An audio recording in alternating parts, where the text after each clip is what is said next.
दोस्तों, stock market आज भी बहुत से लोगों के लिए एक अबूझ पहेली है। बहुत से लोग एक तरफ ऐसे हैं जो कहते हैं कि स्टॉक मार्केट पैसा कमाने का एक बहुत अच्छा साधन है। वहीं दूसरी तरफ कुछ लोग ऐसे भी हैं जो कहते हैं कि स्टॉक मार्केट एक जुआ है जहां आप अपना पैसा गंवाते हो। तो दोस्तों, यदि आपके मन में भी ये सवाल है कि आखिर स्टॉक मार्केट क्या है, कैसे काम करता है और यहाँ से क्या वास्तव में पैसा कमाया जा सकता है या फिर ये एक जुआ है, तो आज की ये वीडियो आपके लिए बहुत ही इंटरेस्टिंग होने वाली है। आज हम एक ऐसी बुक के बारे में बात करेंगे जो शेयर मार्केट के बारे में आपकी नॉलेज को बहुत ज़्यादा बढ़ाएगी और आपकी शेयर मार्केट के प्रति जो सोच है वो पूरी तरह से बदल जाएगी। दोस्तों, आज हम बात करेंगे एक बहुत ही फेमस बुक स्टॉक मार्केट से रिलेटेड जिसका नाम है इन्वेस्टोनॉमी, जिसे लिखा है प्रांजल कामरा ने। प्रांजल कामरा एक वैल्यू इन्वेस्टर हैं, एक इन्वेस्टमेंट गुरु हैं, जिन्होंने अभी 2018 में फिनोलॉजी वेंचर्स प्राइवेट लिमिटेड की स्थापना की, जिसे हम पॉपुलरली फिनोलॉजी के नाम से जानते हैं। तो दोस्तों, आखिर शेयर मार्केट क्या है और कैसे काम करता है, यदि आप पूरी कंप्लीट जानकारी जानना चाहते हैं तो इस वीडियो को शुरू से आखिर तक जरूर देखिए। नमस्कार दोस्तों, स्वागत है आपका हमारे यूट्यूब चैनल पर। और आगे बढ़ने से पहले यदि आप इस चैनल पर नए हैं और आपने अभी तक इस चैनल को सब्सक्राइब नहीं किया है तो जल्दी से सब्सक्राइब करके बेल आइकन अवश्य दबाएं, ताकि हमारी आने वाली सभी वीडियोस आप तक सबसे पहले पहुंचती रहें। दोस्तों, इस चैनल पर आपको मिलती हैं दुनिया के महान लेखकों द्वारा लिखी गई बेहतरीन बुक्स की समरी बिल्कुल आसान शब्दों में। तो चलिए दोस्तों, आज की वीडियो शुरू करते हैं। दोस्तों, शेयर मार्केट, जैसा कि इसके नाम से ही स्पष्ट है कि ये एक मार्केट है जहां, और मार्केट किसे कहते हैं, मार्केट है जहां पर कुछ लोग खरीदने वाले होते हैं और कुछ लोग बेचने वाले होते हैं। तो ये शेयर्स की एक मार्केट है जहां पर शेयर्स की खरीद और बिक्री होती है। अब शेयर्स क्या है? शेयर्स मतलब एक हिस्सेदारी, एक भाग, एक बिजनेस का एक भाग है, एक हिस्सा है, जिसको हम शेयर के नाम से जानते हैं। दोस्तों, किसी भी कंपनी को या ऑर्गेनाइजेशन को जब अपने बिजनेस को बढ़ाने के लिए उसको पैसे की ज़रूरत होती है, सपोज़ करो किसी बिज़नेस को उसको एक्सपेंड करना है, उसको अपनी और भी ब्रांचेस खोलनी है अपने शहर में, देश में, विदेश में, तो उसको बहुत सारे पैसे की ज़रूरत पड़ती है। ये पैसा वो अपने किसी रिलेटिव्स या फ्रेंड्स या उनसे ले सकता है, बट अमाउंट इतनी ज़्यादा होती है कि वहाँ से उसको ये पैसे नहीं मिल सकते हैं। तो उसके पास पैसा लेने के दो ऑप्शन बचते हैं। या तो वो बैंक से पैसा ले सकता है। अब बैंक से पैसा लेने में क्या है कि जैसे ही बैंक पैसा देगा उसके बाद नेक्स्ट मंथ से बैंक की ईएमआई चालू हो जाएगी। जो भी बैंक का इंटरेस्ट रेट तय हुआ होगा उसके आधार पे बैंक हर महीने इंटरेस्ट चार्ज करेगा और उसकी एक ईएमआई फिक्स हो जाएगी।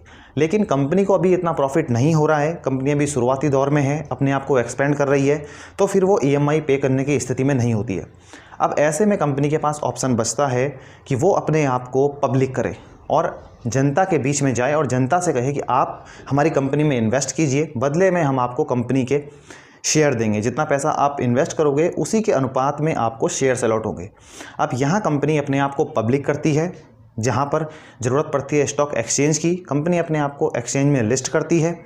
तो कंपनी पहली बार फिर अपना आईपीओ लेकर आती है। जब कंपनी पहली बार अपना आईपीओ लेकर आती है तो इसे कहते हैं इनिशियल पब्लिक ऑफरिंग। तो जब आईपीओ कंपनी लेकर आती है, लोग आईपीओ को सब्सक्राइब करते हैं और बदले में उनको शेयर्स अलॉट होते हैं।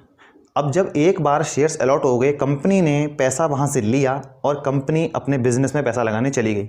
अब कंपनी ने बिजनेस में अपने पैसा लगा दिया। अब आपको जब कुछ दिन बाद जब आपको वो शेयर्स जो आपके पास हैं, अब आपको ज़रूरत होती है उनको बेचने की और कोई और उन शेयर को ख़रीदना चाहता है। जैसे मान लो कोई कंपनी है, उस कंपनी के शेयर और लोग भी खरीदना चाहते हैं, लेकिन वो शेयर आईपीओ में कुछ ही लोगों को अलॉट हो पाते हैं, तो बाकी लोग उन शेयर्स को कैसे खरीद सकते हैं? अब यहाँ बीच में आता है स्टॉक एक्सचेंज।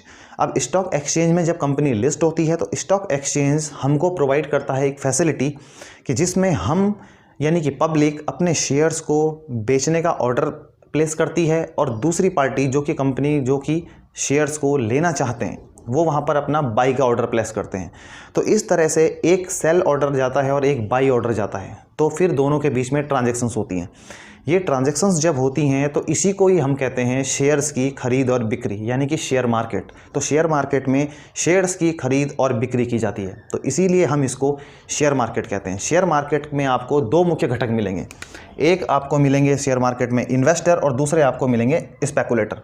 अब इन्वेस्टर क्या होते हैं? इन्वेस्टर वो लोग होते हैं जो कंपनी को पूरी तरह रिसर्च करते हैं, उसका एनालाइज करते हैं, पूरी जांच पड़ताल के बाद उसके बाद वो कंपनी में इन्वेस्ट करते हैं अपने पैसे को।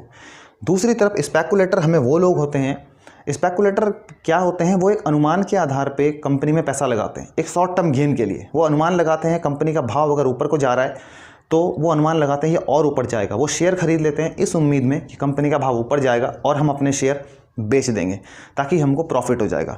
ऐसे में क्या होता है, अगर उनके अनुमान के मुताबिक शेयर का भाव ऊपर नहीं गया और शेयर का भाव नीचे आ गया तो उनको नुकसान उठाना पड़ता है।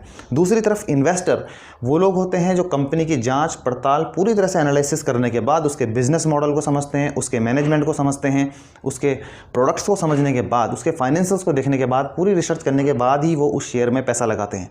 ऐसा करके और वो लंबे समय तक उस स्टॉक में बने रहते हैं ताकि जब कंपनी को प्रॉफिट होता है, कंपनी की ग्रोथ होती है, तो धीरे धीरे उनको भी उससे प्रॉफिट होता है।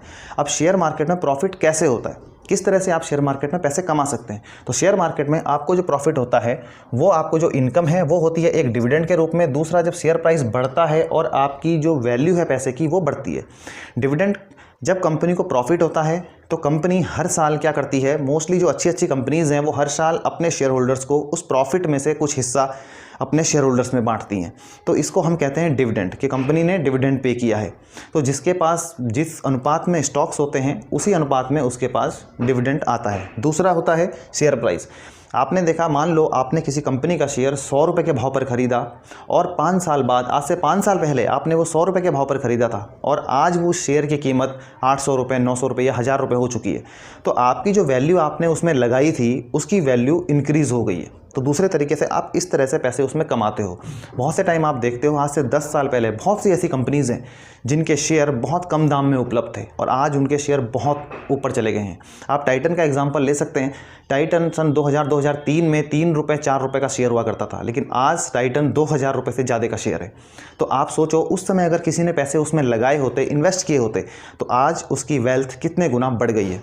तो दोस्तों, इस तरह से हमने देखा कि शेयर मार्केट एक इन्वेस्टर की तरह यदि आप काम करते हैं, यदि आप पूरी कंपनी की रिसर्च करते हैं, उसकी जांच करते हैं, पड़ताल करते हैं, उसके बाद ही अगर आप अपने पैसे को इन्वेस्ट करते हैं और लंबे समय तक आप शेयर मार्केट में बने रहते हैं, तो आपको शेयर मार्केट बहुत प्रॉफिट देता है। लेकिन वहीं अगर आप स्पेकुलेशन के चक्कर में पड़ते हैं, आप ऐसी कंपनीज़ को चूज़ कर लेते हैं जिन्हें आप ना जानते हैं ना पहचानते हैं, आप ऐसे शेयर्स में पैसा अपना इन्वेस्ट कर देते हैं, तो फिर वहाँ आपको नुकसान होने के बहुत ज़्यादा चांसेस हो जाते हैं। जब आप मार्केट में लंबे समय तक बने रहते हैं तो इससे आपको कंपाउंडिंग का बेनिफिट मिलता है। कंपाउंडिंग को दुनिया का 8वां अजूबा भी कहा जाता है। कंपाउंडिंग को आप कह सकते हैं एक तरह से ब्याज पर ब्याज मिलता है, यानी कि जिसको हम कहते हैं चक्रवृद्धि ब्याज। शुरुआत के कुछ वर्षों में आपकी इन्वेस्टमेंट बहुत कम दिखाई देती है, लेकिन जैसे जैसे समय बीतता रहता है तो समय बढ़ने के साथ साथ आप देखते हो कि आपकी जो इन्वेस्टमेंट है वो बहुत ऊपर चली जाती है जब आप लंबे समय तक इन्वेस्टमेंट बने रहते हो। इसी तरह से स्टॉक मार्केट में यदि आप एक इन्वेस्टर के रूप में काम करते हो तो आपको यहाँ से बहुत प्रॉफिट होता है। अब हम बात करते हैं कि आखिर अच्छे शेयरों को चुनें कैसे स्टॉक मार्केट में। तो अच्छे शेयरों को चुनने के लिए कोई बहुत बड़ी टेक्निकल एनालिसिस या बहुत बड़ा कोई ऐसा कोई गुरु मंत्र ऐसा कुछ करने की ज़रूरत नहीं है। बहुत ही सिंपल स्टेप्स होते हैं, आप अगर उनको फॉलो करोगे और धीरे धीरे आप सीखोगे। आप हमेशा एक चीज़ याद रखो कि आपको हमेशा सीखना है। आप पहले ही इन्वेस्टमेंट से आप बहुत बड़े कोई वो नहीं बन जाओगे, लेकिन आप सीखोगे, आप हर दिन अपने आप को अपडेट करोगे। स्टॉक मार्केट से रिलेटेड जो भी आपको सीखने की बुक्स हैं, आप उन बुक्स को पढ़ो, आप वेबिनार अटेंड करो, आप सेमिनार अटेंड करो, आप उसकी वर्कशॉप से अटेंड करो, आप NSE के जो कुछ कोर्सेज़ हैं, शॉर्ट टर्म कोर्सेज़, आप उनको कर सकते हो। तो आप जैसे जैसे अपनी इन्वेस्टमेंट अपने ऊपर करोगे, अपनी नॉलेज के ऊपर आप अपनी इन्वेस्टमेंट करोगे, तो ये आपको आने वाले समय में बहुत अच्छा एक रिटर्न प्रोवाइड करेगा। तो दोस्तों, जैसे हम बात कर रहे हैं कि अच्छे शेयर हम कैसे चुनें, सबसे पहले आपको क्या ध्यान रखना है, आप उस इंडस्ट्री या फिर उस कंपनी का पूरा एनालिसिस करें। आप एक इंडस्ट्री को देखो कि क्या उस इंडस्ट्री की फ्यूचर में कोई ग्रोथ है, या वो इंडस्ट्री ऐसी है कि जो अभी तो ठीक चल रही है लेकिन आने वाले 5 सालों में 10 सालों में वो इंडस्ट्री इतना ग्रोथ नहीं करेगी। अब अगर हम बात करें, एक एग्जांपल के तौर पे मैं यहाँ पे कह रहा हूँ कि जैसे हम बात करें एक डीजल और पेट्रोल की जो गाड़ियाँ हैं। अब आप देख रहे हो आज के टाइम पे डीजल और पेट्रोल की गाड़ियाँ पूरी तरह से चल रही हैं, मार्केट भी सही है, लेकिन आने वाले 20 सालों में या 30 सालों में क्या वही चीज़ बरकरार रहेगी या फिर हमें ईंधन का कोई और रूप देखने को मिलेगा। आप देख रहे हो इस समय कि हम सोलर के ऊपर, गवर्नमेंट सोलर के ऊपर, रिन्यूएबल एनर्जी के ऊपर कितना फोकस कर रही है। कहीं सोलर है, इलेक्ट्रिकल व्हीकल मार्केट में आ रही हैं, तो क्या यही डीजल व्हीकल्स आज से 30 साल बाद भी उतनी ही प्रभावी होंगी? ये आपको रिसर्च करने की ज़रूरत है। तो आपको वो इंडस्ट्री चूज़ करनी है, वो कंपनी आपको चूज़ करनी है कि जो आने वाले 20 सालों में, 15 सालों में, 30 सालों में जो बिज़नेस आपका ग्रोथ करे, जो बिज़नेस बढ़े। ना कि ऐसा कि जो बिज़नेस अभी तो ठीक है, लेकिन आपने देखा होगा बहुत टाइम ऐसा होता है कि एक समय पे जो कंपनियां मार्केट में राज करती थी, आज वो कंपनियां मार्केट से पूरी तरह से बाहर हैं। कुछ प्रोडक्ट्स ऐसे होते हैं कि जो प्रोडक्ट्स समय की मांग के साथ चेंज होते रहते हैं। तो अगर आप ऐसी कंपनीज़ में अपने पैसे को इन्वेस्ट करोगे तो हो सकता है आने वाले सालों में आपका पैसा वहाँ पे ना बढ़े। वहीं अगर आप ऐसी कंपनी चूज़ करोगे, ऐसे सेक्टर को अगर आप फाइंड करोगे, ऐसी इंडस्ट्री अगर आप फाइंड करोगे जो ग्रोथ है, जिसमें ग्रोथ की पोटेंशियल है, आज नहीं तो कल उसमें ग्रोथ आएगी, भविष्य की मांग है वो, तो आपका पैसा उस कंपनी में इन्वेस्ट करना आपके लिए अच्छा रहेगा। तो आप उस कंपनी में, ये आपका काम है कि आप कैसे उस कंपनी को फाइंड करते हो, उस कंपनी को आप ढूंढते हो और आप वहाँ से एक अच्छी वेल्थ क्रिएट करते हो। दूसरा, आपको देखना है बिजनेस मॉडल को, क्या बिजनेस है जो भविष्य में बढ़ेगा, उसके प्रोडक्ट्स क्या हैं, कौन से प्रोडक्ट्स हैं जो आपको भविष्य में बढ़ेंगे। आपको फिर देखना है कंपनी का एक मैनेजमेंट है कि मैनेजमेंट कंपनी का बहुत इंपॉर्टेंट रोल प्ले करता है। अब मान लो किसी कंपनी का मैनेजमेंट अच्छा नहीं है, वो मैनेजमेंट ना अपने शेयर होल्डर्स को डिविडेंड देता है, ना उसकी अच्छी पॉलिसीज़ हैं, ना वो अपने प्रोडक्ट्स के ऊपर पूरी तरह से फोकस कर पा रहा है, और हर दिन हम देखते हैं कंपनी में कोई घोटाला आता है या कुछ भी आता है। तो इस तरह से अगर कंपनी का मैनेजमेंट है जो ईमानदार नहीं है अपने इन्वेस्टर के प्रति, अपनी कंपनी के प्रति, अपने प्रोडक्ट्स के प्रति, तो फिर वो कंपनी आगे जाके नहीं चल पाएगी। आज भले ही वो कंपनी थोड़ी बहुत चल भी रही हो या पिछले मैनेजमेंट की वजह से चल रही हो, मैनेजमेंट चेंज हो गया अचानक और मैनेजमेंट जो नया मैनेजमेंट आया है वो पूरी तरह से फेल साबित हो रहा है कंपनी को आगे बढ़ाने में, तो फिर वहाँ आपको सोचने की ज़रूरत है कि क्या आपको ऐसी कंपनी में पैसा इन्वेस्ट करना है कि जो कंपनी, जो मैनेजमेंट आज की डेट में ऐसे फैसले नहीं ले पा रहा है कि उसकी कंपनी आगे बढ़े। आपको कंपनी के फाइनेंशियल एनालिसिस भी चेक करने हैं। आपको देखना है कि कंपनी के ऊपर कहीं बहुत ज़्यादा कर्ज तो नहीं है, या कंपनी सिर्फ कर्ज लेकर ही कहीं डिविडेंड दे रही है, या कर्ज लेकर ही अपने प्रोडक्ट्स को बढ़ा रही है। एक हद तक कंपनी का कर्ज समझ में आता है, लेकिन अगर कंपनी के एसेट्स के मुकाबले लायबिलिटीज़ बहुत ज़्यादा हैं, बहुत ज़्यादा कंपनी के ऊपर कर्ज है, तो ऐसी कंपनियों को इन्वेस्टमेंट के लिए अच्छा बिल्कुल भी नहीं कहा जा सकता। तो आपको ये ध्यान रखना है, ऐसी कंपनी चूज़ करनी जिसके ऊपर कम डेप्ट हो, एसेट्स जिसकी ज़्यादा हो, जिसके फाइनेंशियल अच्छे हों, जो लगातार कंपनी ग्रोथ कर रही हो, जिसके प्रॉफिट में लगातार सुधार आ रहा हो। आप पिछले 5 सालों का, 7 सालों का, 10 सालों का अगर उसका ट्रैक रिकॉर्ड देखोगे तो आपको देखने को मिलेगा कि कंपनी क्या प्रॉफिट में है या नुकसान में है। अगर कंपनी आपको देखने में आ रहा है कि 5 सालों में, 7 सालों में लगातार कंपनी नेगेटिव ग्रोथ दे रही है, नेगेटिव प्रॉफिट है कंपनी का, कंपनी लगातार अपने प्रॉफिट में गिरावट दर्ज कर रही है, तो फिर आपको सोचने की ज़रूरत है कि क्या आपको ऐसी कंपनी में पैसा लगाना चाहिए।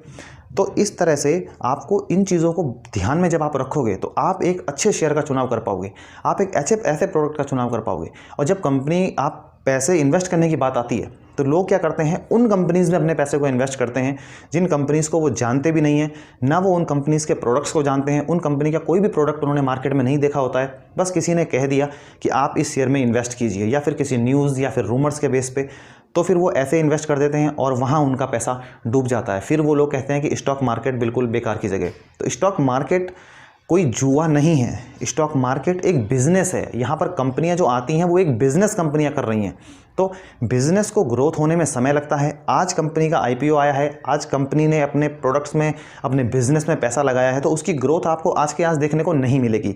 समय के साथ कंपनी ग्रोथ करेगी, आपको टाइम देना होगा। कोई भी बिज़नेस आप जब चलाते हो, अपने आप ही आप घर में भी कोई बिज़नेस अगर खोलते हो, कोई दुकान आप खोलते हो, तो उसको ग्रोथ होने में टाइम लगता है।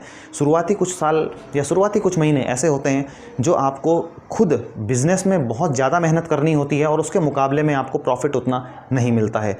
तो जुआ आप इसको नहीं कह सकते हैं। जुआ उसके लिए है जो बिना सोचे समझे, बिना किसी रिस्क के, जो रिस्क ही लेना बस जानता है, जिसको ये नहीं नॉलेज है कि मैं कैसे काम कर रहा हूँ, मार्केट कैसे काम करता है, किस तरह से कंपनी चूज़ करनी है, बस ऐसे ही किसी ने कह दिया और कंपनी में निवेश कर दिया, वो एक जुआ है। बट अगर आप पूरी नॉलेज के साथ, रिसर्च के साथ, पूरे फंडामेंटल एनालिसिस, टेक्निकल एनालिसिस के साथ पूरी रिसर्च करते हो, तब आप मार्केट में अगर पैसा लगाते हो, इन्वेस्ट करते हो और उसको समय देते हो कंपाउंड होने के लिए, बढ़ने के लिए, तो फिर स्टॉक मार्केट आपके लिए एक अपॉर्चुनिटी है पैसा क्रिएट करने का, एक वेल्थ बनाने का। आपके लिए ये एक बहुत अच्छा ऑप्शन है।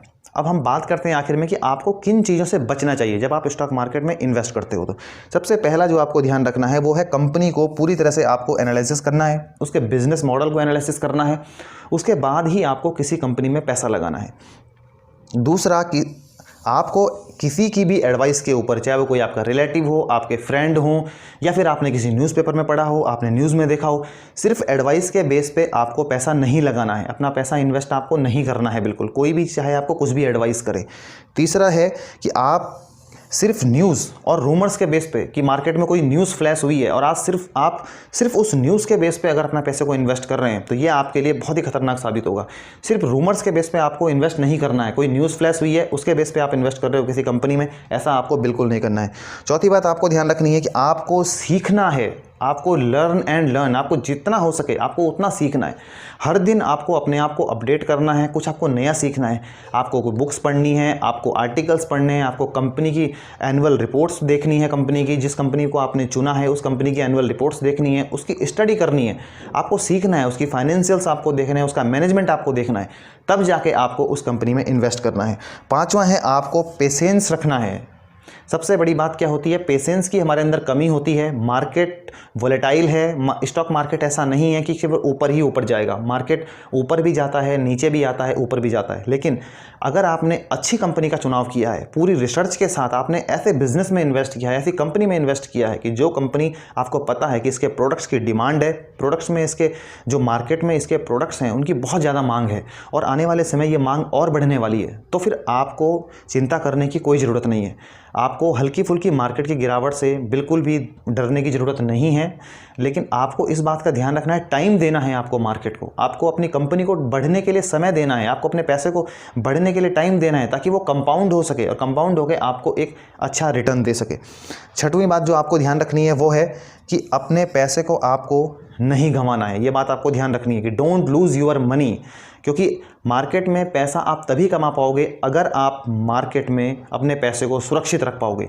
अब आपने पैसा लगाया किसी ऐसी कंपनी में जिसे आप ना जानते हो ना पहचानते हो, आपने ऐसे ही पैसा लगा दिया किसी पैनी शेयर्स में, बिल्कुल ऐसे शेयर में पैसा लगा दिया जिसका कि कंपनी बिल्कुल ही उसके कुछ भी अच्छा नहीं है कंपनी में, और आपका वो पैसा डूब गया, तो फिर आप वहाँ से पैसा नहीं कमा पाओगे, क्योंकि आपने जिस कैपिटल से आप पैसा कमा सकते थे आपने उसी कैपिटल को वहाँ पर गंवा दिया। तो आपको ये ध्यान रखना है कि आपको अपने पैसे को नहीं गंवाना है, अपने पैसे को आपको सुरक्षित रखना है, सबसे पहली बात जो आपको करनी है। तो सातवां पॉइंट आपको ध्यान रखना है कि आपको ऐसे बिजनेस में पैसा लगाना है जिसको आप अच्छी तरीके से समझते हो, जिसको आप जानते हो। अब जिन प्रोडक्ट्स को आपने देखा ही नहीं है, जिन प्रोडक्ट्स को ऐसी कंपनियों में जिनके आप ना तो उसके प्रोडक्ट के बारे में जानते हैं, ना आप उसके मैनेजमेंट के बारे में जानते हैं, और आपने अपने सामने कोई देखा ही नहीं है कि मार्केट में ऐसा कोई प्रोडक्ट भी अवेलेबल है, सिर्फ आपने इसलिए उसमें पैसा लगा दिया, किसी ने आपको कहा है, आपने कहीं पे पढ़ लिया, आपने कहीं पे सुन लिया। यदि आप ऐसा करोगे तो आप मार्केट में बहुत ज़्यादा नुकसान पाओगे। तो इसलिए उस बिज़नेस को जिस बिज़नेस को आप समझते हो, जिस बिज़नेस को आप अच्छी तरीके से देखते हो, आप अपनी रोज़ की लाइफ में आप देखो कैसे कौन से प्रोडक्ट्स हैं जो प्रोडक्ट्स आपकी लाइफ में हैं और आप देखते हो सबके घरों में यूज़ हो रहे हैं, हम सब लोग उनको यूज़ कर रहे हैं और उन प्रोडक्ट्स की मांग लगातार बढ़ती है, तो फिर आपको उस बिज़नेस में पैसा लगाना है। अगर आप ऐसा करोगे तो यकीन मानिए आपको स्टॉक मार्केट में बहुत ज़्यादा हेल्प मिलने वाली है और आप यहाँ से बहुत ज़्यादा पैसा कमाने वाले हो। तो दोस्तों, आज की वीडियो में हमने सीखा कि स्टॉक मार्केट कैसे काम करता है और कैसे आप भी यहाँ से एक अच्छा पैसा बना सकते हैं। तो दोस्तों, यदि आपको वीडियो अच्छी लगी हो तो इसे लाइक करें, शेयर करें, और यदि आपने अभी तक इस चैनल को सब्सक्राइब नहीं किया है तो जल्दी से सब्सक्राइब कर लें और घंटे के निशान को दबाना बिल्कुल न भूलें, ताकि हमारी आने वाली सभी वीडियोज़ आप तक सबसे पहले पहुँचें। धन्यवाद दोस्तों।